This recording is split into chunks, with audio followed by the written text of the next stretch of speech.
ദൈവത്തിന് മഹത്വമുണ്ടാകട്ടെ. ഈ ദേശത്തോട് സുവിശേഷം വിളിച്ചറിയിക്കുവാൻ ദൈവം അവിടുന്ന് കൃപ നൽകിയതിനോർത്ത് ഞാൻ ദൈവത്തെ സ്തുതിക്കുന്നു. യേശു പറഞ്ഞത് ഭൂലോകത്തിലൊക്കെ പോയി സകല സൃഷ്ടിയോടും സുവിശേഷം അറിയിക്കണം. വിശ്വസിക്കുകയും സ്നാനമേൽക്കുകയും ചെയ്യുന്നവർ രക്ഷിക്കപ്പെടുവാനിടയായിത്തീരും. ദൈവത്തിന് മഹത്വമുണ്ടാകട്ടെ.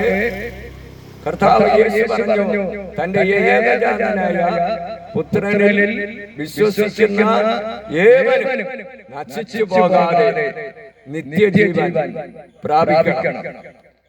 ഈ ലോകത്ത് സകലരെയും സ്നേഹിക്കുന്നവനാണ് നമ്മുടെ ദൈവം. ആരും നശിച്ചു പോകാതെ, രോഗികളായി നശിച്ചു പോകാതെ, മദ്യപാനത്തിൽ നശിച്ചു പോകാതെ, ആമേൻ, മരിച്ച ശേഷവും ഒരു ജീവിതം നമുക്ക് വേണ്ടി തരാന്ന് പറഞ്ഞ ഇതുപോലെ ദൈവം വേറെ ഇല്ല. മറ്റൊരുത്തനിലും രക്ഷയില്ല. ആകാശത്തിൻ കീഴിൽ മനുഷ്യരുടെ ഇടയിൽ നൽകപ്പെട്ട വേറെ ഒരു നാമവുമില്ല. യേശു സമാധാനമില്ലാത്തവർക്ക് സമാധാനം കൊടുക്കുന്നു. രോഗികളെ യേശു സൗഖ്യമാക്കുന്നു. അത് മാത്രമല്ല, യേശുവിൽ വിശ്വസിച്ച ആമേൻ, നീ നിന്റെ കുടുംബവും രക്ഷ പ്രാപിക്കാനിടയായിത്തീരും. യേശു പറഞ്ഞു, എന്നിൽ വിശ്വസിക്കുന്നവൻ മരിച്ചാലും ജീവിക്കും. ദൈവത്തിന് മഹത്വമുണ്ടാകട്ടെ. ആ സ്വർഗ്ഗരാജ്യത്തിൽ പോകുന്ന വഴി യേശു പറയുന്നു, ഞാൻ തന്നെ വഴിയും സത്യവും ജീവനുമാകുന്നു. യേശുക്രിസ്തു മുഖാന്തരമല്ലാതെ ആർക്കും സ്വർഗ്ഗത്തിൽ പോകാൻ കഴിയില്ല. അമ്മ വേദപുസ്തകം വിളിച്ചു പറയുന്നു, ഒരു ധനവാനുണ്ടായിരുന്നു. അവൻ ആഡംബരത്തോടെ സുഖിച്ചുകൊണ്ടിരുന്നു. അവന്റെ ജീവിതത്തിൽ മരണം കടന്നു വന്നു.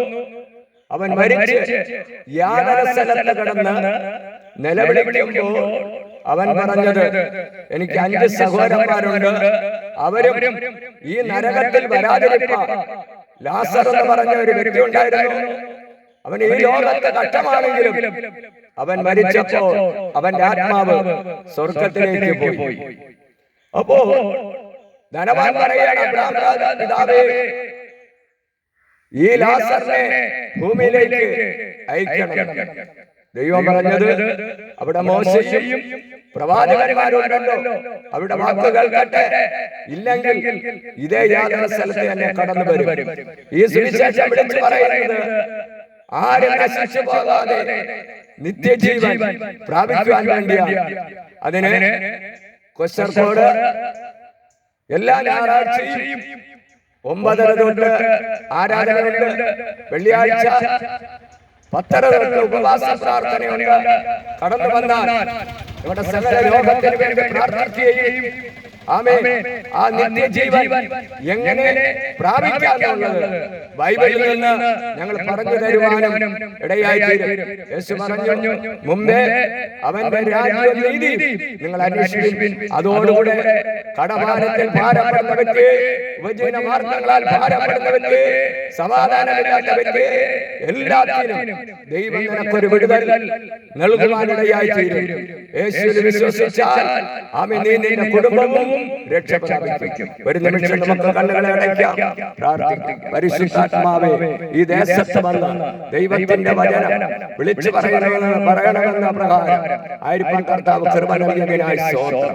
ഈ ദേശത്തിലുള്ള ജനത്തെ ദൈവം അനുഗ്രഹിക്കണം.